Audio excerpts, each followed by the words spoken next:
Baik, selamat siang. Perkenalkan, saya Fulgensius Jeho. Saya berasal dari Nusa Tenggara Timur dan kuliah di kampus STKIP Sidoarjo. Dan juga teman saya. Nama saya Sarani Aurel Adianti. Nama saya Nur Fadila. Baik, tujuan kami di sini, kami ingin melakukan tugas observasi terkait kajian kurikulum Perencanaan dan pembelajaran perencanaan. Boleh. Baik, langsung saja. Bu, langsung ya. Ya. Oke. Yang pertama dilakukan oleh Madila. Kurikulum apa yang dipakai di sekolah ini? Kurikulumnya ada dua kalau di sini ya, karena berhubungannya sama kurikulum yang terbaru yaitu kurikulum merdeka. Untuk kelas 10 kurikulum merdeka. Kalau untuk kelas 11 dan kelas 12 masih memakai kurikulum K13.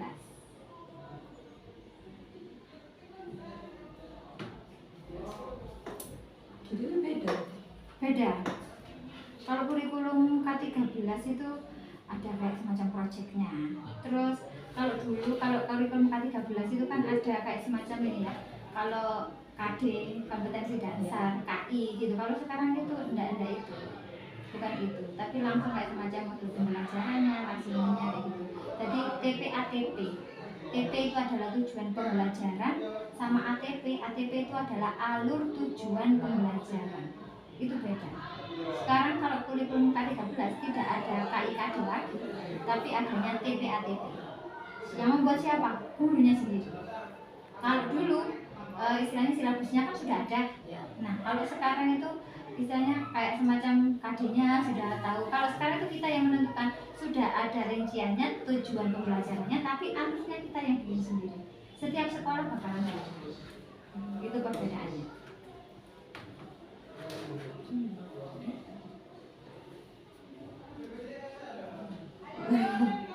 Kekurangan sama kelebihannya dari kurikulum merdeka sama K13 itu.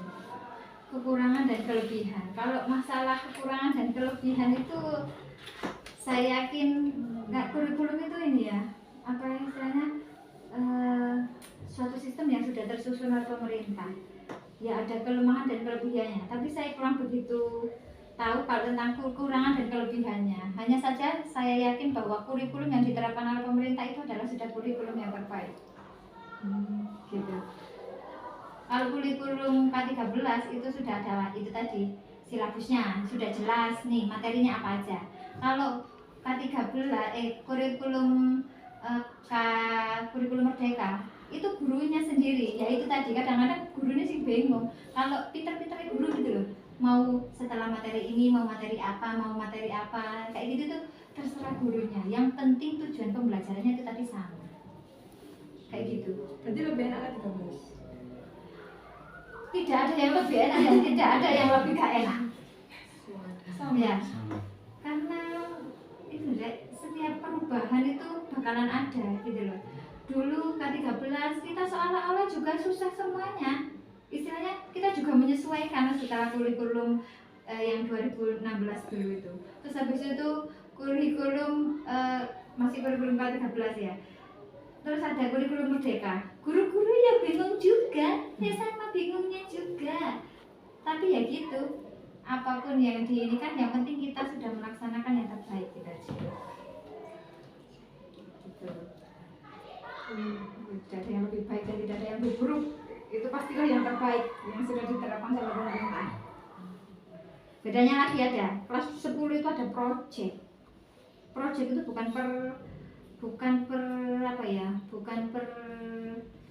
mata pelajaran, tapi proyek secara keseluruhan. Ada temanya ada 7. Itu yang membedakan, salah satu yang membedakan antara kurikulum merdeka sama kurikulum K13 itu. Areke lebih dituntut untuk aktif kurikulum merdeka, tapi diserahkan kepada pengelolaan sekolahnya juga, terserah sekolahnya gitu.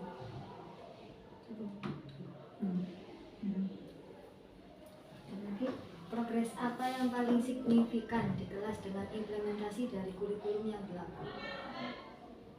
Yang kurikulum yang mana nih? Yang berlaku saat ini kan di kelas 10. Di kelas 10. Ya. Nah, kalau di kelas 10 nih yaitu tadi anak itu jadi lebih kreatif. Guru itu kan tugasnya memfasilitasi anak supaya anak itu mau belajar. Kalau dulu anak gak wani, gak berani kalau misalnya dia mau misalnya presentasi gitu. Nah sekarang kalau ada proyek itu setiap hari dia presentasi. Jadi apa yang mereka dapatkan di lapangan bakal dipresentasikan. Ini kekurangannya apa, kelebihannya apa, menurut dia pakno kayak gitu. Kayak gitu kalau sekarang itu mungkin anak itu tapi ya gitu. Ada kekurangannya juga ya. Ya Bu, tenang ke Bu. Jadi ya jenenge belajar. Namanya saja belajar. Jadi kan jar basuki mawa beo gak ono belajar sing tanpa biaya.